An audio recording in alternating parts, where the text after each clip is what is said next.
Hi, this is Prophet Emmanuel of CRI. I know by the grace of God you are doing well. Today I want to share an interesting discuss with you about relationship, dating and marriage. Okay.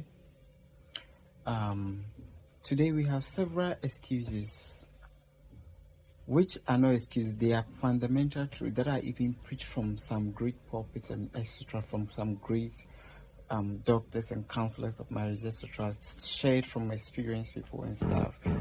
Looking at our world and looking at young people today because they think these are the reasons why people are not able to marry or get divorced or are not able to pick partners as they want to, yeah, or stick with anyone. Um, So, but I want to say that marriage is very simple. Marriage is very simple. It takes a fool to complicate it. Don't be offended. Marriage is so simple that it takes only a fool to complicate it. Now, why am I saying this? What are some of the reasons we give today for the divorce, for the unsustainability, lack of consistency in relationship, dating experience, and marriage? What are some of them? Some people say that earlier they used to marry from their communities, that's why they were successful. Some say um, there was no dating because they know themselves. Others also say earlier girls were given to marriage or men were marrying virgins. When they were children, they would keep them, they would spouse them, and all reasons. But I think that none of this is strong enough. None of this makes sense today. That was their generation. This is our generation. In every generation, it has its own trends. And what we have is what we need. And it shouldn't complicate matters. The men of then had the women of then. The men today have the women of today. It does not change anything. And I can say that today we are in the great advantage of knowing all that has happened, learning from all the past, and able to access so much resources that things should even be easier when it comes to relationship and marriages. Now, I'd like to take you through the Bible into few scriptures and pivotal people and their marriages so that it will eradicate this excuse so that you ask the right question why you are not able to date or stick to a marriage. Let's start with Adam. Some people, yeah, I need to study you, I need to know you, all kind of artificial reasons, which I think is foolishness. Oh, why?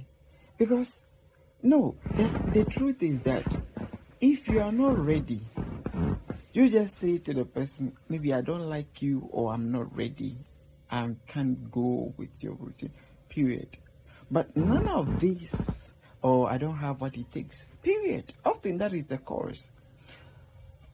But I need to take time, all that thing, I think it's nonsense. Now let's start with Adam.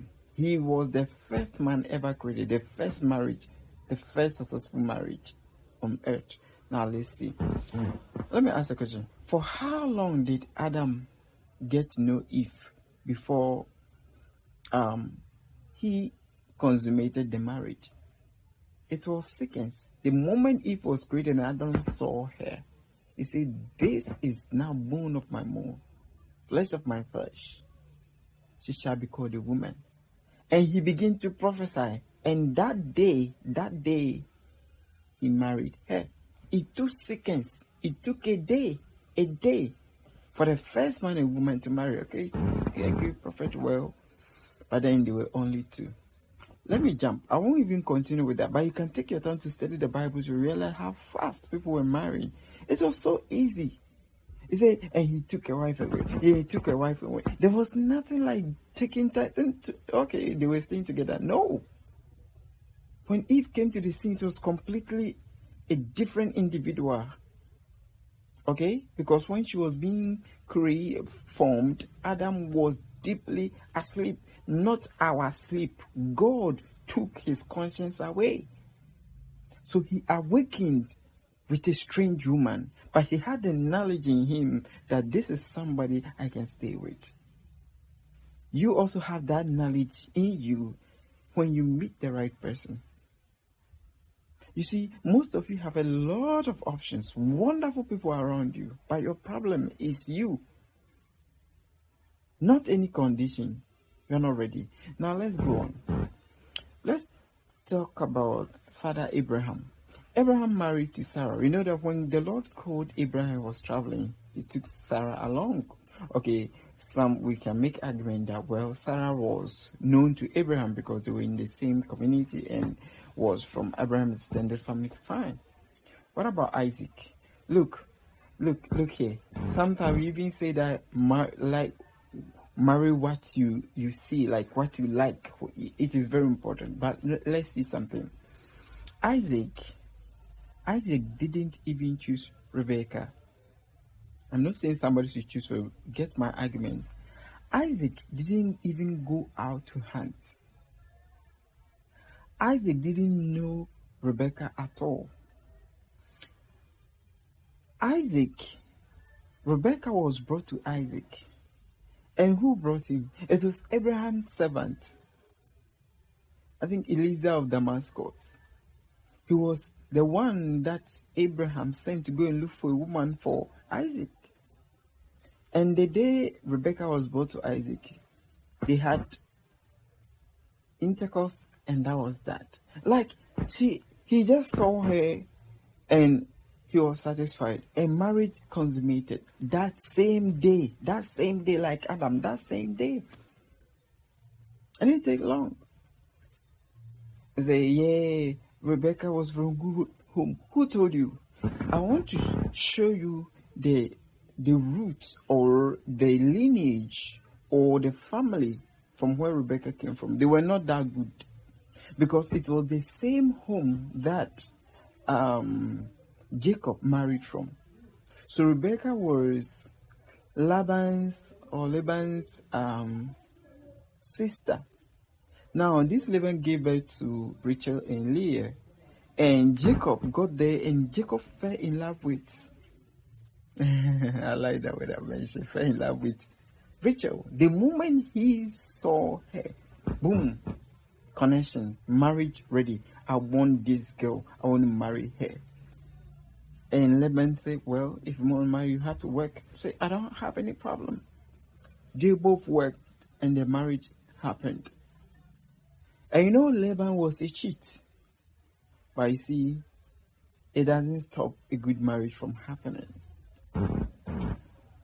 Some also say, well, earlier they were marrying virgin. Today, by the time you meet a girl or a guy, they've already dated, blah, blah, blah. So what? Now, let me again use some examples from the Bible to prove you. Even when God has given the law, okay, one of Jacob's, before the commandments were given, one of Jacob's sons married a woman that was a wife to someone else, but the husband passed away and he had to marry her. That was not a virgin. Okay, let me come to King David. King David's first wife was called Abigail. Who was Abigail?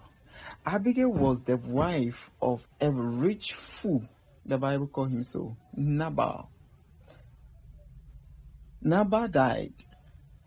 By the time King David and his men were being pursued by Saul, he was the one who's needed food. Nabal was very rich, but he didn't mind David. David was going to destroy them. But this wise woman called Abigail met him and appeased his anger and gave them food and stuff. It wasn't long. Nabal died out of his foolishness, and David married Abigail. Abigail was a mature woman. Well, I cannot tell, but probably she might be older than David because David was young. But because of his heart, he has a king's heart, mature. So he married Abigail. Abigail was a woman who had married a rich man, had raised a family with servants. She was not a virgin. There are several other examples there is no need to mention. So what is the problem? The problem is that you are not ready. What do I mean by you are not ready? Marriage is not a means to an end. Marriage is not an opportunity to become something or gain something. But you see, today it has become a business and a contract. People enter it with a motive to come out with something. Even with children, all things have been traded. So they come in to seek, to destroy, and to kill so that they can get what is yours. That is why today's generation is suffering with loneliness and stuff, and divorce, and even some of them that are still tied together as if they are married. Only God knows that their hearts and their minds are separated. Only their bodies stay in the same house and wear the same clothes just to appease others. But you see, marriage is not a means to an end. Marriage is special. It's a gift, one of the gifts of life. It's not everybody that is going to marry. It's not everybody, yes, that will marry. It's not everybody that will receive that gift. But if you want to, it is very easy to take that gift. But it is not going to change you. No. Marriage does not change anybody. It's not going to add or take from you. It's just like it's one of the things you receive as a gift and you take care of it. It will add to you. It will bless you. Okay? You can live with or without it. But once you embrace marriage, it is not going to change your state and estate. Even though it can affect it positively. But it's not a means to an end.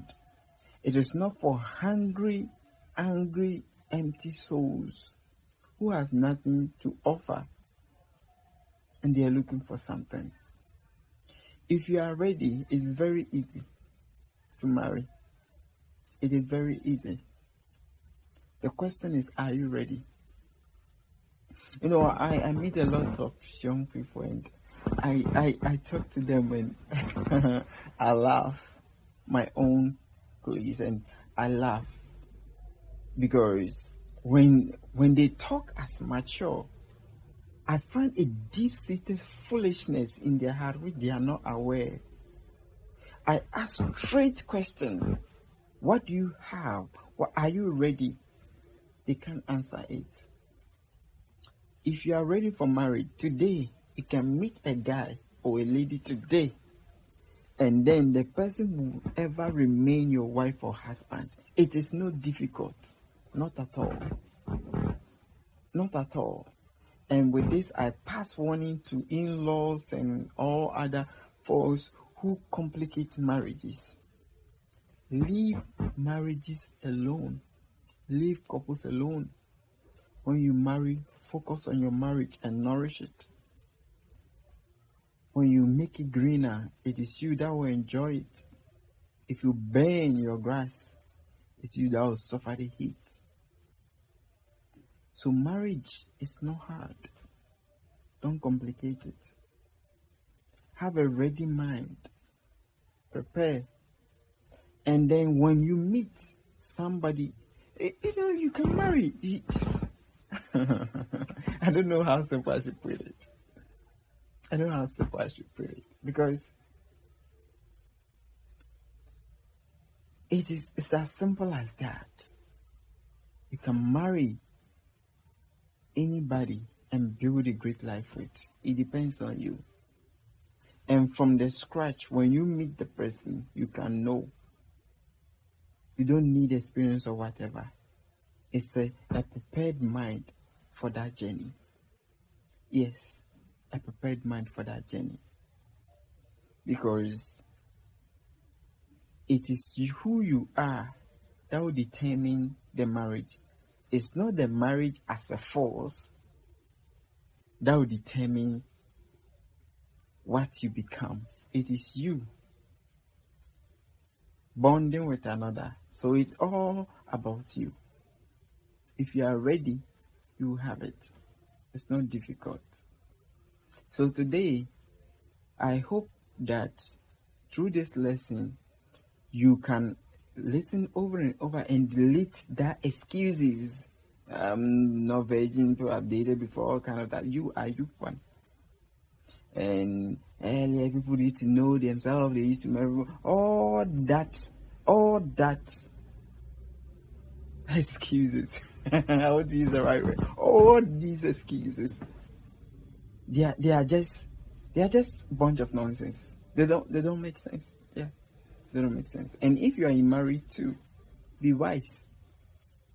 I say again, be wise. I say again, be wise. Don't complicate your marriage. When you met your guy or your lady, things were cool. Now, what is it that you want to create problem for yourself? Want to seek superiority, all kind of stuff. Please, wise up. Maintain the beauty you have. Don't destroy it. It will always take you. Nobody, even if it's spiritual, it still rests on one of you or both of you. Marriage is very simple. Don't complicate it. This is Prophet Emmanuel of CI. As you listen, also share with others. Stay blessed.